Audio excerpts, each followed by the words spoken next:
બાબર તાલુકા વડપડ ગામે પીવાના પાણી માટે લોકો મારી રહ્યા છે વલખા। સરહદી વિસ્તારમાં કેનાલોમાં પાણી બંધ થતાં લોકો પાણી માટે વલખા મારી રહ્યા છે।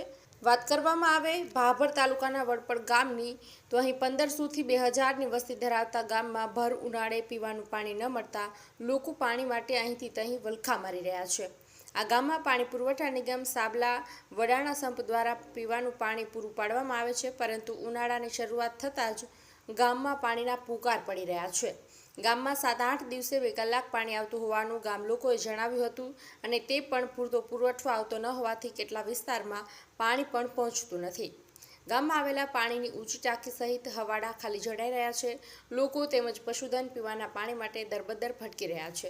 7-8 દિવસે 2 કલાક હાલમાં જે પાણી આવે છે તે પણ નર્મદા કેનાલમાં પડી રહેલા વાસી અને ગંદુ પાણી આવતું હોવાથી ગામમાં રોગચાળો ફેલાવાની ભીતિ સેવાઈ રહી છે તેવા આક્ષેપો ગામ લોકો દ્વારા કરવામાં આવી રહ્યા છે। વધુમાં તેમણે જણાવ્યું હતું કે ચૂંટણી સમયે મોટા વચનો અને વાયદા આપતા રાજકીય આગેવાનો નેતાઓ આજે પાણીની જરૂર છે તે વારંવાર રજૂઆતો કરવા છતાં કોઈ પણ સાંભળતું નથી। શું આ નેતાઓ માત્ર લોકોના મતની જરૂર પડે ત્યારે બંને હાથ જોડી પોતાના અને પાર્ટીના ભલા માટે પોતાનાથી ના બની શકે એવા વાયદા કરી બોડી જનતાને છેતરવા નીકળી પડે છે?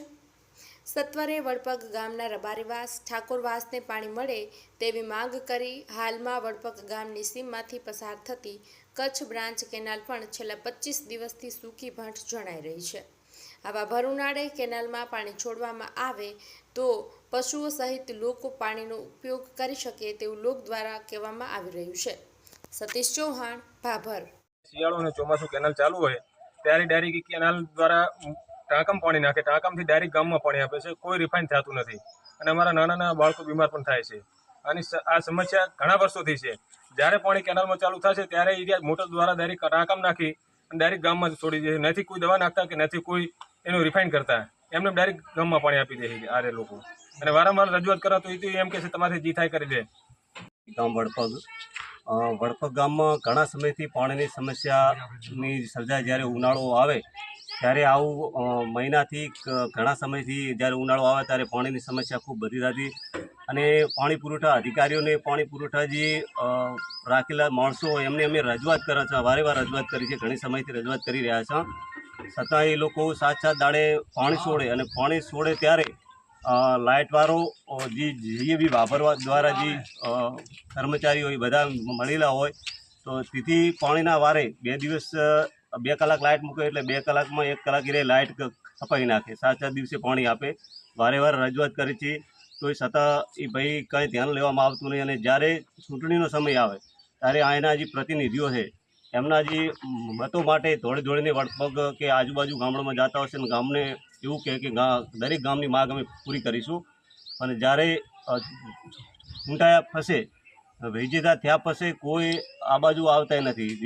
અહીંના જે ધારાસભ્ય 7 વાવ વિધાનસભાના ધારાસભ્ય સૌરભજી ઠાકોર જ્યારે અહીંયા ચૂંટણી લડી રહ્યા હતા, પેટા ચૂંટણી, ત્યારે અહીં વડપગની અંદર ઘણી બધી મિટિંગો કરી હતી, અને મિટિંગ દ્વારા એવું કહેવામાં આવ્યું હતું કે કોઈ પણ ગામનો હાલ હશે, પાણીનો હશે, રસ્તાનો હશે તો હું એને ધ્યાનમાં લઈ અને આ તમારી માગો હું પૂરી કરીશ। આજે ઉનાળો આવ્યો છે, ઉનાળાની અંદર અમારા ગામની અંદર વડપગની અંદર 1 મહિનાથી પાણીની અછત છે। અમે વારંવાર સાહેબ અમારે વડપગની અંદર પાણીની મોટી સમસ્યા છે કે અઠવાડિયે પાણી છોડે તો 2 કલાક પાણી આપે, પછી લાઇટવાળાને બી મિલીભગત થયેલા છે તો અડધો કલાક લાઇટ બંધ કરાવી દે, અને પાણીની બહુ મોટી સમસ્યા છે।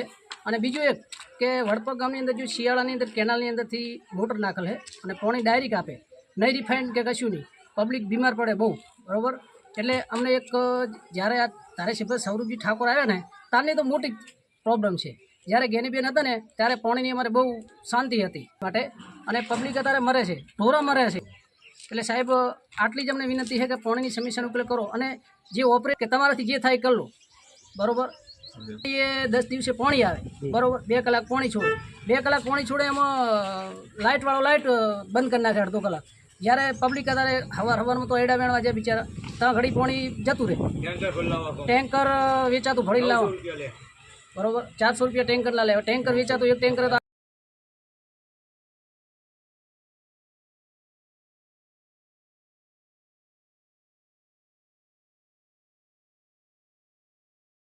પાણી બાબતે એવું કહે છે કે ગામમાં 2 મહિને પાણીની બહુ રાડ છે ગામ વડપગ અને પાણી વાળો ને લાઈટ વાળો એક છે.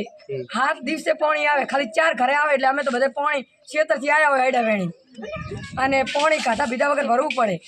નાનો છોકરો હોય એને પાણી કેટલું જોવે, પાણી પીધા વગર મારે રાત તો પાણી અઠવાડિયું થયું. લાઈટ વાળો ને પાણી વાળો તો એક છે જ.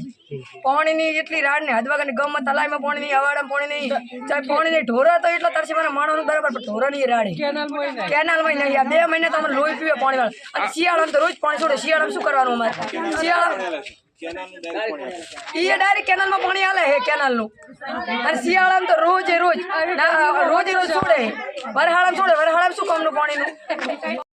તમે લાઈટો કાપી નાખો. પાણી અમારે ચો ભરવા જાવ ખરા તો આપણે છોકરા સોકારવાનું, માલનું કરવાનું, કાનું કરવાનું અમારે પાણીનું? કેનાલ પાણી બંધ થાય છે. 2 મહિનાથી કેનાલમાં પાણી નહીં આવતું. ખેતીવાડી કરવાનું કાનું કરવું અમારે? કામ તો કામ કરવું પડે ને અમારે. બહાર ઢોરાનું કરવું પડે ને. અઠવાડિયે પાણી આવે, એમાં 2 કલાકે પાણી ન આવવા દે. અડધન પાણી આવે, અડધન ન આવે. પાણી તો ભરવા જઈએ ટાંકર લઈને વેડાઈ. અમે બધાને આયા તો એટારું કરા ઢેકવાડમાં ઓતરે પાણી છોડે. અમે જેટલી અરજીઓ કરા જેટલું કરા વોટ આલા બધું કરા તો અમારા ગામમાં પાણી નહીં આવતું. એનું શું કારણ? અમે ક્ષેત્રમાં નાવા જા, ઢેકવાડી ઉજનવાડા નાવા જાવ પડે. અને નાના છોકરા બધા મોડા કંઢા ડોબા આમ શરીરમાં હવે ખંજવાડા આબા માંડી. ખંજવાડામાં નાયા ને 1.5 મહિનો થયો. કેટલા સમયથી પાણી નથી આવતું? એમ 1.5 મહિનાથી પાણી નહીં આવતું. બેડા જુઓ સાહેબ, આ બેડા થાળા મળ્યા છે. વસ્તી પાણીનું ટેન્કર આવે ને તાર લડા કરતી હોય છે. વસ્તી લડી મરી જતી હોય છે. તમારા ગામમાં કેટલી વસ્તી છે અંદાજે? વસ્તી તો ઘણી છે સાહેબ અમારા ગામમાં. 2500 વસ્તી છે. પાણી જ નહીં આવતું ગામમાં. વસ્તી બેચારી શું કરે? તમે રજૂઆત કરેલી પાણી માટે કોઈને સાહેબ રજૂઆત કરેલ ખરી સરપંચને? જેટલી આ વખત કરી સાહેબ, જેટલી આ વખત કરી કતું પાણી જ નહીં આવતું. રજૂઆત કર્યા બધા મોડા નાના છોકરા લઈને પાણી ભરવા જવું પડે છે સાહેબ. ક્ષેત્રમાં ડંકીએ નાવા જવું પડે ખરાબ બપોરે. માથા દુખે વજન ઉપાડીને માથે.